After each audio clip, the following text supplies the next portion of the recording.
Hi guys, today is December the 30th, at least for the next few minutes it is.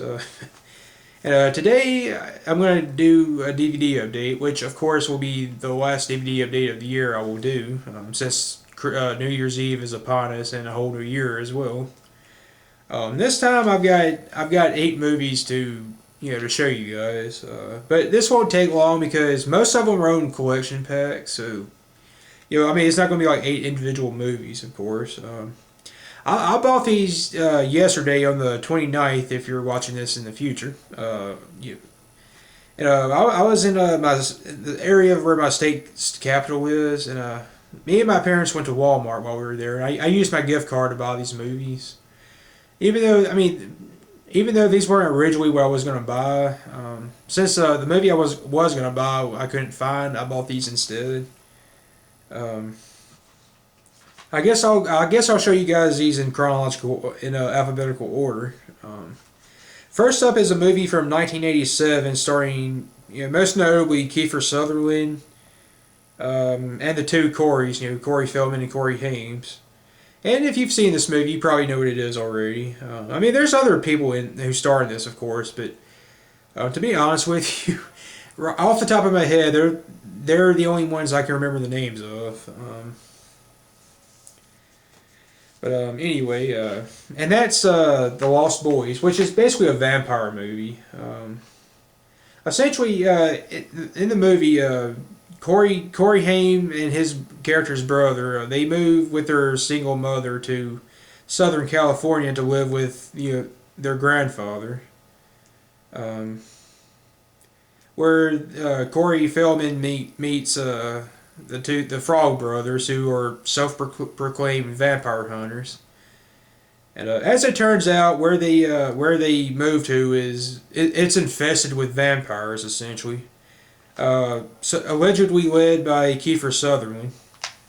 Although you find out later on who the real head vampire is.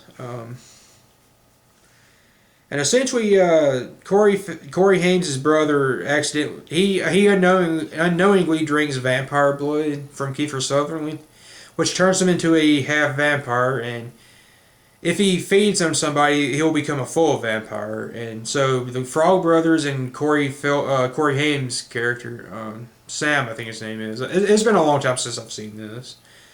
Basically, they go around. They're trying to find out who the head vampire is to kill him, which is supposed to revert half vampires back to their full human selves. But yeah, anyway, I remember. I can still remember the first time I saw this movie. It was 2000 or 2001. I'm not sure which year, but one of my friends in high school it was his birthday, and another guy we were friends with, were spending the night with him, and at some point we went to the local Blockbuster while I was still here, and they were selling this on VHS, so I bought it. And that's pretty much, and we watched it that night. That's pretty much the first time I saw it.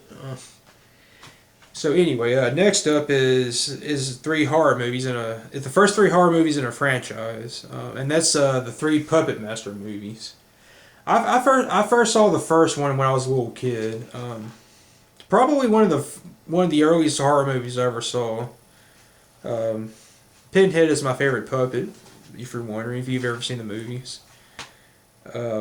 Basically, generally what it's about is a man by the name of Andre Toulon at some point in the early 20th century discovered the secret to bring inanimate objects to life, in which he used to bring his puppets to life. And essentially, and whoever the puppet master is, whether they're good or evil, is reflected onto the puppets. So if the puppet master is evil, they'll do evil things like kill people. And so yeah. Yeah. Anyway, the first movie, basically a group of psychics come to the crap, it's slipping my mind. The bodega or something like that. So they come to an inn to investigate, the inn, and after they were invited by an old colleague of theirs, who it turns out is the puppet master, and he's kind of a douchebag, let's be honest, to put it lightly. But yeah, I remember. I mean, it's been years since I've seen these, so I can't really go into detail about them. I'm sorry, but I remember as a kid, I wasn't really too crazy about the second one. I kind of hated what the second one did to the two surviving characters from the first one. I think that was one thing I always hated about it. Not that well, overall the movie's okay, but from what as I recall, but yeah, whatever. Puppet Master 3 is a prequel, as I recall. Yeah, basically focusing on Andre Toulon himself and him fighting Nazis. And the thing is, with these movies, the series as a whole, it's not known for its continuity. Let's put it like that. I mean, this franchise is just riddled with continuity problems. Although, as I understand, in recent times, at least with the more minor things, they're trying to kind of smooth them over and try to explain some of the so-called inconsistencies, which you got to give them credit for that. Yeah. Anyway, moving on is the last four movies I got, which is another four-film pack. Um, unlike the other two movies or four movies, I should say, this is actually an action movie and not a horror movie. And that is the Substitute franchise, Substitute series, I should say. The Substitute, the Substitute 2, Skulls Out. Oh, I'm running out of time. I better hurry. Substitute 3, Winner Takes All, and Failure is not an option. It's the fourth one.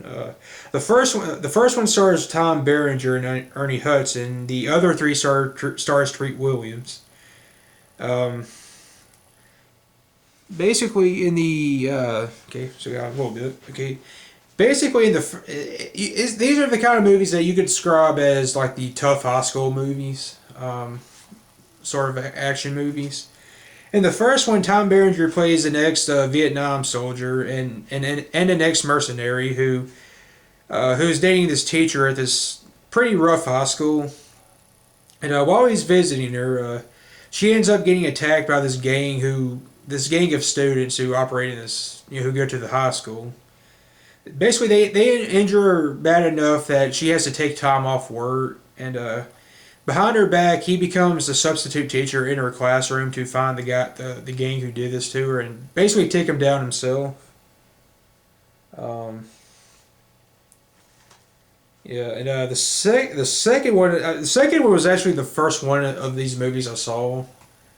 I remember as a kid, for some reason, even though they had different names, for some reason I remember thinking that Treat Williams' character was the brother of Tom Berenger's from the first movie, because I remember a scene in the second one where he's talking about his brother getting killed, and for some reason for some reason in my mind as a kid I thought they were referring to Tom Berenger's character.